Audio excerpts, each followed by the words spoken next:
Welcome, everybody. I'm Beth Shero. I'm the CEO and co-founder of Shero Commerce. Welcome to our Shero Live. Super excited for you all to join today. We have some hot topics that hopefully you can get some good takeaways and inspiration going into the holiday season.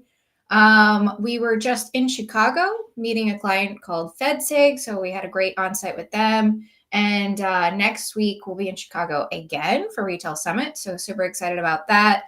I will be on a panel talking about marketing and omni-channel and stuff like that. So it's gonna be a super fun time. Can't get away from Chicago, keeps pulling me back in. I love it over there.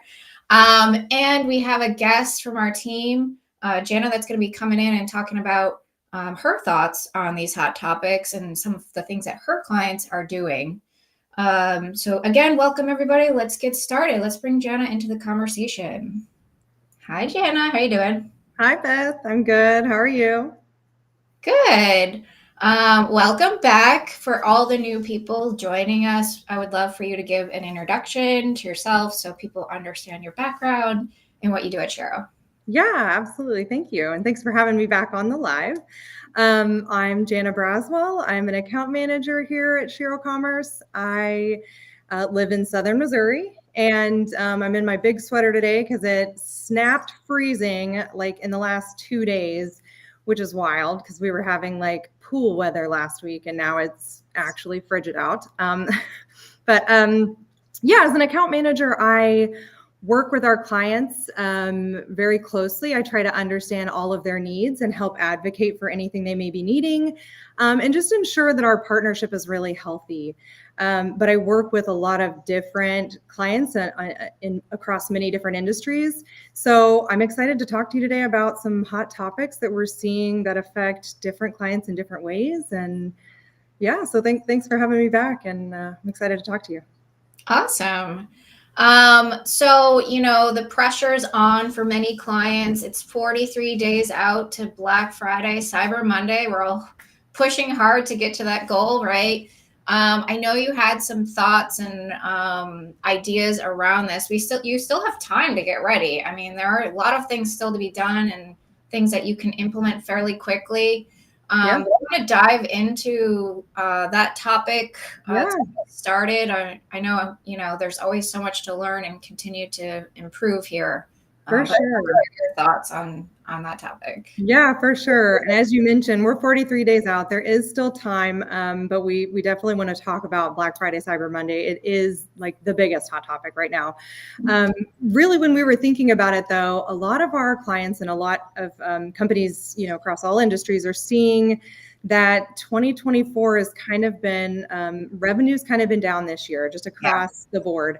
And so looking forward to Black Friday, Cyber Monday, first thing we were asking is like, what can we expect this year? Right. For Black Friday, Cyber Monday sales. And I think, we were kind of looking backward at 2023 when the same thing was happening. Spenders were a little bit cautious about what they were spending money on. But honestly, 2023 was a record high year for Black Friday, Cyber Monday. I mean, and 2024 is projected to be the same. I think Adobe Analytics actually anticipates spend of about $240 billion across US companies in the holiday season. So still expecting to see a lot of sales. So definitely want to be putting effort into that area, because even though shoppers have been kind of budget and price conscious, they're still going to spend during these sales times. And that's honestly probably why, because you're offering discounts. 100%. Yeah. Very price conscious will help drive up these record sales for sure. So be ready. Definitely. And that brings us to kind of like the first hot topic about what people are doing in order to, ensure that those sales are going to be record high this year. And we're seeing across a bunch of industries that companies are offering early discounting. Yeah. And that's something that they're doing in order to capture that revenue early and to kind of break through. I mean, this time of year, it gets quite a bit noisy from all different angles. You're getting marketing from all different kinds of angles. And to cut through that noise, some companies are doing early discounts, early bird discounts. Yeah. And I think that's a good way to also kind of get in the minds of consumers who are being really price conscious. They're already out there though, and they're shopping. They're like putting things into carts to kind of create lists of like, they're already thinking about Black Friday, Cyber Monday sales, and where do I want to be spending my money? And if they get to your site and they land on your products and they see you're already offering an early bird discount that's 45% off a product that they were thinking of holding out until Black Friday to purchase, maybe they go ahead and say, I'm going to buy it now. I'll use this paycheck this time. I'll make that purchase and I'll spread my purchases out a little bit more. So it makes sense to me. And I think it's a good tact. And I think a lot of companies are seeing that it's working. So if you have a Black Friday, Cyber Monday, huge blowout sale, maybe consider adding in an early bird special there to kind of start capturing that a little bit sooner in the process. So I agree. And it also helps if you think about it, balance out like the impact on operations, fulfillment, your tech stack, just managing that, huge increase, trying to capture that a little bit earlier might balance it out a bit more, but absolutely. Yeah, that's a really good point. Cause it makes it easier for you to fulfill if you can kind of spread that huge increase you're expecting, spread it out a little bit more. But yeah, so that's something we're definitely seeing in the industry. And then there's just a couple other trends that we're noticing that companies are really focusing heavily on. I know this one is going to feel like a buzzword because it's everywhere right now, but using AI for personalization, companies are seeing a lot of success in doing that. I think especially when during this month, you're getting hit with so much and you have so many options for discounts in front of you, making that experience really personalized is going to be a good way to win there. So that one. And then another one that's really big right now is using or offering digital wallets. So Apple Pay, Shopify Pay, Google Pay. I think those digital wallet experiences allow your customers to kind of almost get through the checkout and the shopping experience before they've really had time to like think too much about all of a sudden they're just like checkout. Whoops, that was far too easy. But I mean, it's good for the companies and it provides the convenience to your shoppers that they will appreciate. It just adds to that experience that makes it so simple to shop with you that they'll want to keep coming back. So that's a really good one to offer, along with the same lines, because we've got, price conscious shoppers. Doing a buy now, pay later option is a really big deal. So having that in your offerings to your customers is just going to help in this month where so much spending is going to be happening. Kind of spreading those payments out for them will help them be able to make those purchasing decisions a little bit easier. So another big trend that we're seeing that I think, again, it's been there for a while. It's not super new, but it's definitely not going away, is focusing on marketing any sustainability products and packaging that you have. I think people are still very, concerned about the environment. And if you're doing some things internally to help in that area, to have sustainability, tactics internally, we definitely want to be marketing that to your customers because people are making purchasing decisions based on whether or not you offer sustainable products or sustainable packaging. So that's been a big one, even as we move into Q4. And I'm just thinking about all the competition that, kind of collides, as you're shopping and gift shopping. Maybe you're shopping with a brand that, you normally wouldn't shop with, but you're trying to find the best price for the right person. There's so many things you're considering. So when you can find the same thing in multiple places, but if that brand is more sustainable, you might be more likely to shop with them, right? So I totally agree with that. Yeah. Exactly. It's like a kicker. Love your products, already love the shopping experience, but I'm looking at two different things. And then all of a sudden it catches your eye that this company has said, hey, we've been able to reduce our packaging and, are working on sustainability as a company. It's a push for us and it's a focus for us. That'll just something you can connect with that you're like, okay, now I feel even better about this purchase that I made. And to your point, if you're gifting it to someone, then you can just feel even that much better about the gift that you bought. Warm and fuzzy. Yeah, exactly. One of my favorites is, when you can reduce the amount of shipments that come to you. And I know this, I know. Yes. When you're on Amazon and you're like, do I want it in 2 days? Of course I do. But if I've bought 4 things and if I can just hold off for 5 more days and it's only 1 box, 1 delivery to my house, I feel good about it. And I normally make that choice. So those types of options. And I think just having that, I always just feel better about it. The fact that they're like, hey, remember, you can do something kind today for the environment. I'm like, thank you. Thank you for making it easy for me to also have sustainability in my life. So yeah, totally. I know you and I have talked about this one, and we talked about it earlier in the week, actually, about just marketing. And we've been chatting specifically about email and SMS marketing. And like, definitely what's been going on right now is you've got to be doing it. And one of the big ones that I've seen that's been working is, and I think will work really well going into Black Friday, Cyber Monday, is cart abandonment emails. Yeah. If you don't have a cart abandonment email, it's like, you should just really be focusing on that, because like I mentioned earlier, I think shoppers are putting things into cart. They're looking at their options. They're looking at how they're going to spend their money and when they're going to spend their money. And maybe they forget. I mean, they'll leave your cart and they'll go off and do other shopping. And that reminder email can just be the thing they need to go, oh, you know what? That was really important to me, and I am going to complete that purchase. So for me, that's just a big one, especially like I've mentioned, when there's so much noise happening and your brain is in a million places at once while you're shopping. Having that reminder email come directly to you and it be personalized with like, you left this in your cart. It's so helpful.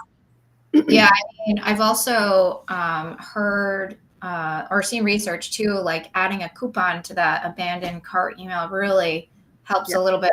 Maybe you don't want to go crazy with that, but just the like standard, hey, you forgot this, isn't really cutting the mark anymore. And people need to be reminded, but they also need to be incentivized some way. Maybe it's a free gift, maybe it's a coupon. So you can get really creative with those abandoned cart emails for sure. Yeah, that's a good point, and can again kind of be that kicker that's like, you left this in your cart and we really want you to purchase it. I find that even when I know it's a marketing tactic, like I get those emails and I'm like, I know what you're doing, company, but I'm like, but thank you for the reminder, and yes, I will accept something. Yes. Exactly. So if you're in the mind of from a company standpoint, you get in the mind of the consumer, they'll know that they're being marketed to. And a lot of times because of the convenience, they're perfectly fine with it. Like, yes, thank you. I did want that thing. I did have it in my cart for a reason, and let's go check out. So that's a really good one. And we're also seeing a lot of push for social commerce. I mean, and that one just makes sense. People are no brainer. They're on their phone. They're on social media. They don't have to leave the app once they see social proof of something that they like or they're inspired by. They just can click and buy. And I think we're seeing that booming. And so companies should really be focusing on that social commerce and making sure that social commerce is a part of your offerings. So, and then the mobile experience as well. I think that was one that's, again, a no-brainer. I think I read somewhere that like 90% of US consumers have shopping apps on their phone. Yep. That's a lot of consumers with shopping apps. So really need to be offering that experience because they're going to be shopping on their phone. So optimizing mobile is really clutch.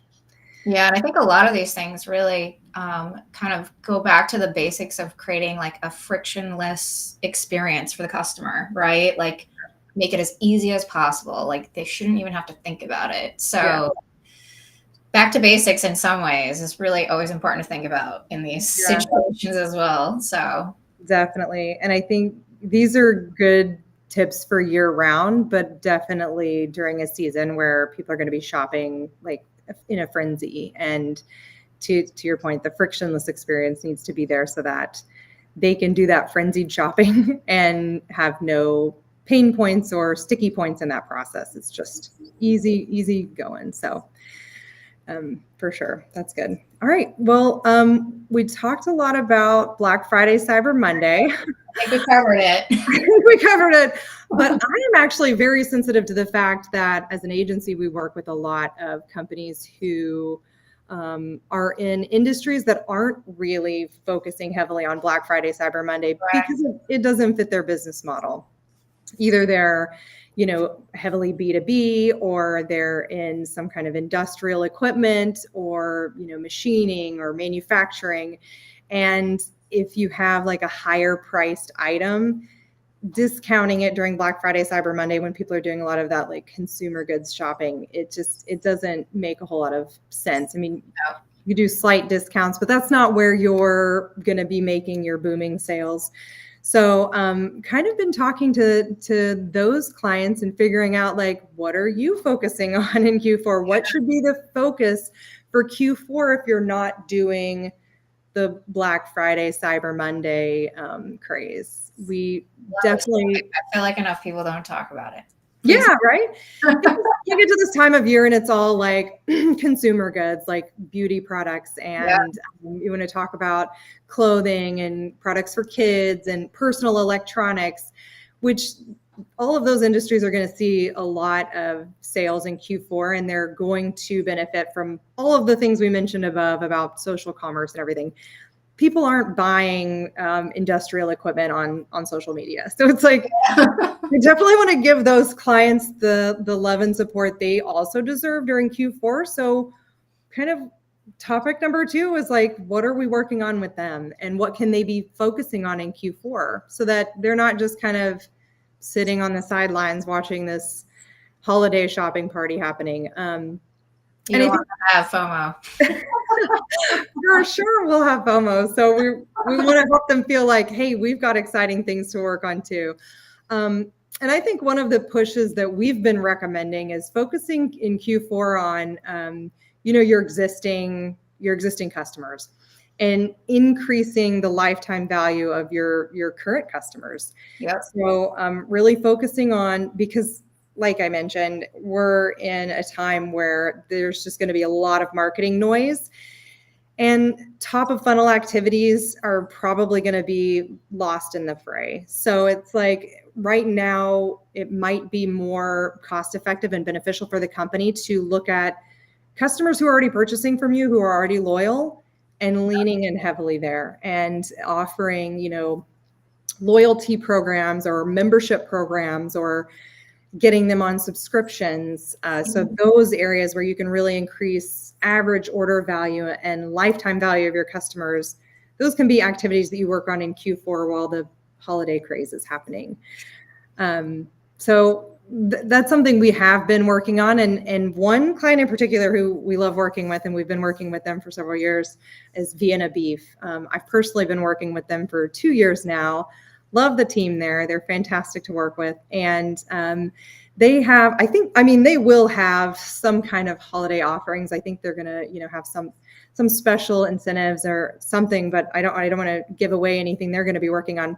But in addition to that, one of the things we've been working on with them is, coming up with a new way to reward their loyal customers. Yeah. They have a very loyal base of Chicago customers who love their hot dogs. And so finding ways to have like a referral program where they can get their already incredibly loyal customers to make new loyal customers, and to share that experience, and just help share the brand and spread the word and share their amazing products. So that's one thing we've kind of been working with them on in Q4. And I think this is a perfect time to be exploring that and analyzing ways to implement that, so that heading into 2025, we can really focus heavily on their existing customers. So, and I know that I think coming up, you're going to be visiting them. Is that? Yes, I am. So I've actually never been there. We've been working with them for years. So I'm excited. We're going to get to do, walk through the factory and actually sit down and meet with them in person. It's going to be super exciting after all this time. And their hot dogs are pretty quality for sure. Oh, yeah.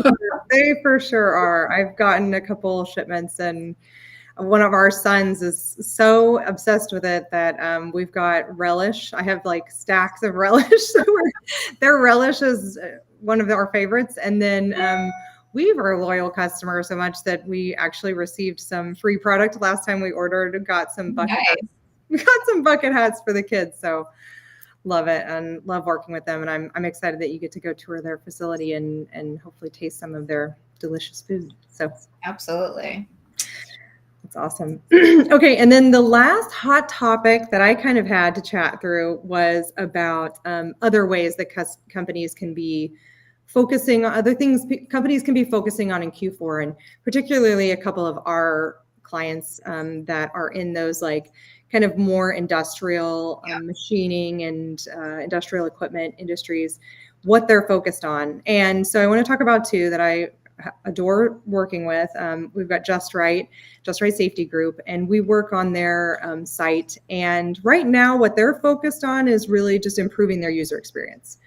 So in Q4, that's kind of where we're putting our efforts into kind of some site speed optimizations, making sure that the site is stable, easy to use, like you mentioned earlier, reducing friction in that process. And then once we kind of feel really good about site speed and stability and feel like the house is clean, then we're going to focus a little more heavily on conversion rate optimization so that we can head into 2025 really trying to drive, capture that revenue. So that's something we're working on, again, with one of those companies in an industry that isn't doing a whole lot for like Black Friday, Cyber Monday.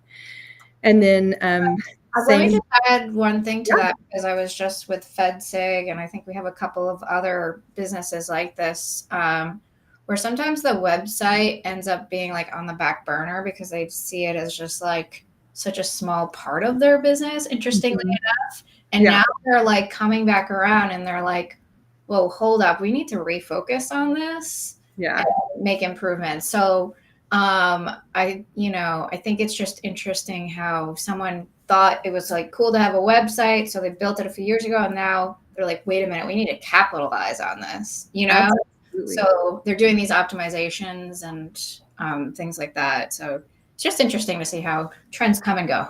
Yeah. And that's a good note too for like companies who are in, manufacturing distribution. Maybe they sell component parts, or they're a supplier of parts. And they've got a whole business model that's kind of working offline. I think it is key and should not be overlooked that there should be effort being put into e-commerce as well.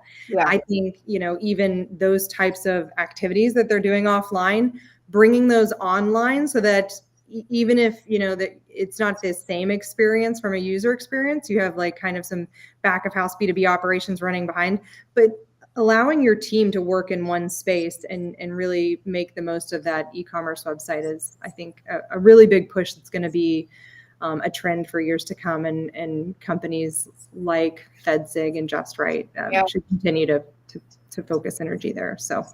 Well, and they have so much to learn from each other, like all the departments, segmented. For sure. Awesome. And then we have Tormac. You wanted to talk about what Tormac's. Yes, yeah. So we also work with Tormac. They are a fantastic company who works in CNC machining, and they sell incredibly high quality product. And it is at that higher price point. So again, we're not running like some Black Friday deals so that people can run out and get a machine that's an investment.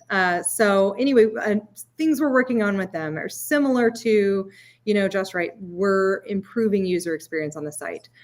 So kind of looking at data, looking at heat map data, looking at analytics data, and figuring out how customers are interacting with the site, and using that data to make improvements and improve that buying process so that it becomes very easy for customers to get the information they need to make the purchase. And I think for both of those companies, and for a lot of companies in those, more industrial industries, they need to be able to provide quite a bit of information in that sales process. So we're looking at data to figure out, do we need to, make any changes to product detail pages so that it is incredibly easy for customers to get to the product detail page, get the information that they need, and ultimately drive them to the next action we want them to take. So that's kind of something we're working on right now with them as well. So it's just a good time of year, I think, to be focusing on those activities and improving user experience. And that kind of also goes into increasing the lifetime value of your existing clients.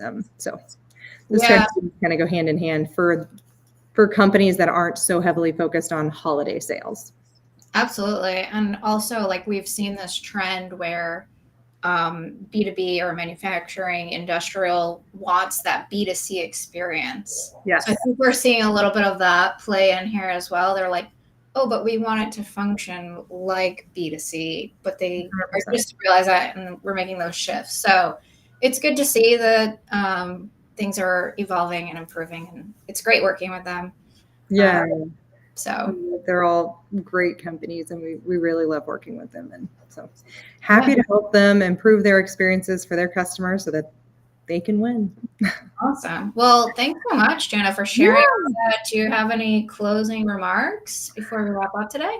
I don't think so. Just, Black Friday, Cyber Monday, 43 days away. And like we mentioned, there is still time, and there's still time to use data to make decisions, to put information out there to get the sales this quarter. So just get started. Let's end it strong. 2024.